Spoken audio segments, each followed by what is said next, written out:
Assalamualaikum warahmatullahi wabarakatuh. Nama Nurjana, Fakultas Tarbiyah, Program Studi PAI B, Semester 2 Ekstensi. NPM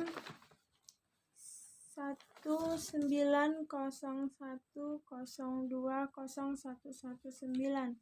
Nomor ujian 4720. Di sini saya akan menjawab soal ujian akhir semester PKN. Yang dosen pengujinya Buya Andri Nurwandi SSY MAG. 1. Sebutkan dan jelaskan bentuk HAM yang terdapat dalam Undang-Undang Nomor 39 1999. Jawabannya 1. Hak untuk hidup, hak berkeluarga dan melanjutkan keturunan, hak mengembangkan diri, hak memperoleh keadilan, hak atas kebebasan pribadi, hak atas rasa aman, hak atas kesejahteraan. 2. Jelaskan sejarah HAM di Indonesia.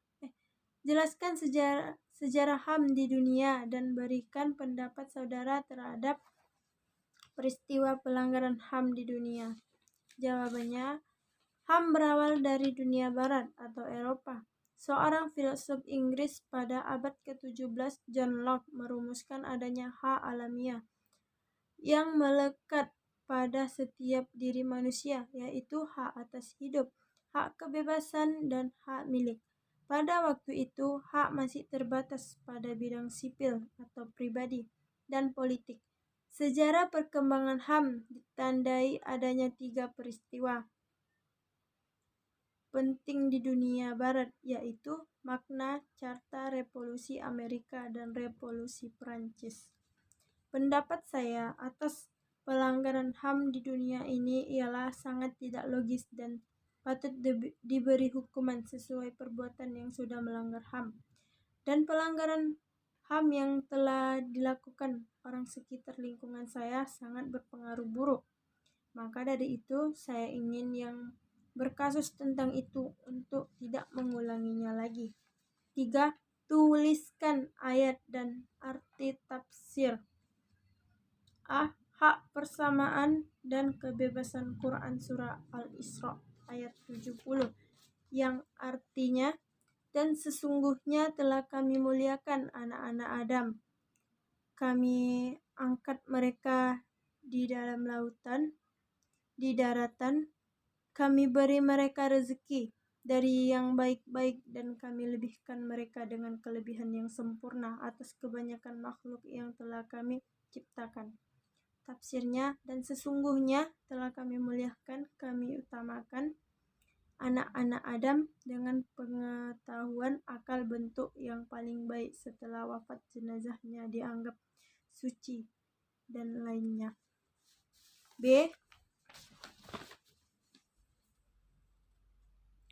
Hak hidup Quran Surah Al-Maidah ayat 45 yang artinya, dan kami telah tetapkan terhadap mereka di dalamnya At-Taurat bahwasanya jiwa dibalas dengan jiwa, mata dengan mata, hidung dengan hidung, telinga dengan telinga, gigi dengan gigi, dan luka-luka pun ada qisasnya.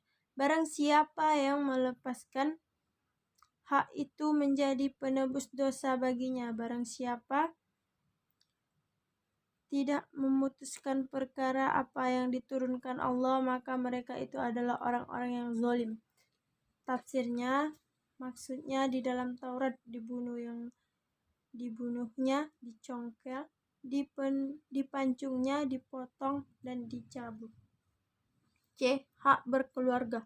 Quran Surah Al-Baqarah ayat 221 artinya, dan janganlah kamu menikahi wanita musyrik sebelum mereka beriman. Sesungguhnya wanita budak yang mukmin lebih baik dari wanita musyrik walaupun dia menarik hati. Dan janganlah kamu menikahi orang-orang musyrik dengan wanita mukmin sebelum mereka beriman. Tafsirnya, janganlah kamu menikahi wanita musyrik sebelum mereka beriman. Sesungguhnya budak yang beriman itu lebih baik dari wanita musyrik. Sesungguhnya budak yang beriman itu lebih baik dari wanita musyrik. D. Hak mendapatkan pendidikan. Quran Surah At-Taubah ayat 122 yang artinya tidak sepatutnya bagi mukmin itu pergi semuanya ke medan perang. Mengapa tidak pergi dan tiap-tiap golongan di antara mereka beberapa orang untuk memperdalam pengetahuan mereka tentang agama dan untuk memberi peringatan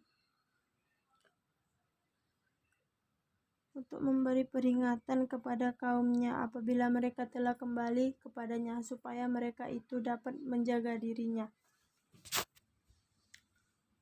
Tafsirnya, ayat ini menjelaskan, memberikan pemahaman bahwasanya menjadi tugas seseorang yang paham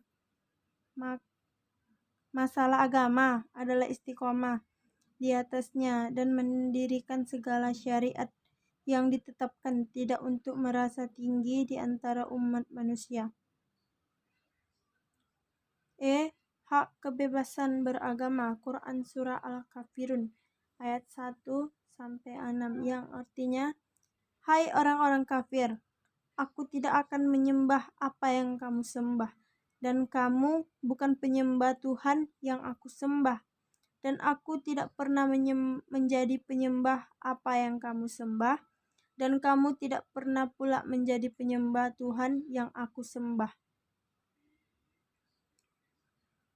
Untukmu agamamu dan untukku agamaku.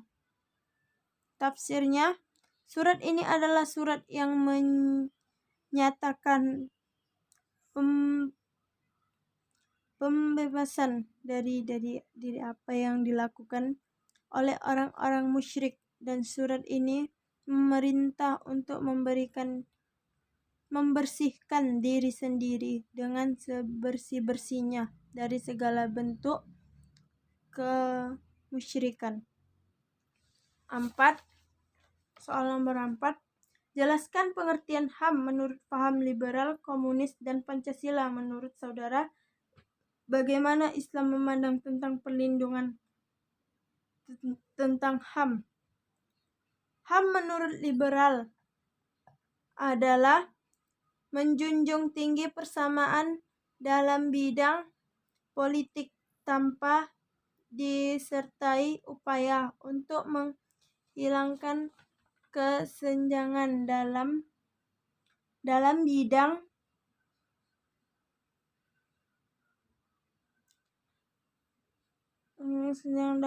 ekonomi. HAM menurut komunis adalah menitik beratkan pada upaya menghilangkan perbedaan dalam bidang ekonomi. HAM menurut Pancasila adalah sudah melandaskan Pancasila sebagai ideologi dan Undang-Undang 1945 sebagai komunitas negara. Menurut saya, Islam memandang tentang perlindungan HAM. Sistem HAM Islam mengandung prinsip-prinsip tentang persamaan, kebebasan, dan penghormatan terhadap sesama manusia. Persamaan artinya Islam memandang semua manusia sama dan mempunyai kedudukan yang sama. Sekian dan terima kasih dari saya. Itulah jawaban dari soal PKN dari saya. Assalamualaikum warahmatullahi wabarakatuh.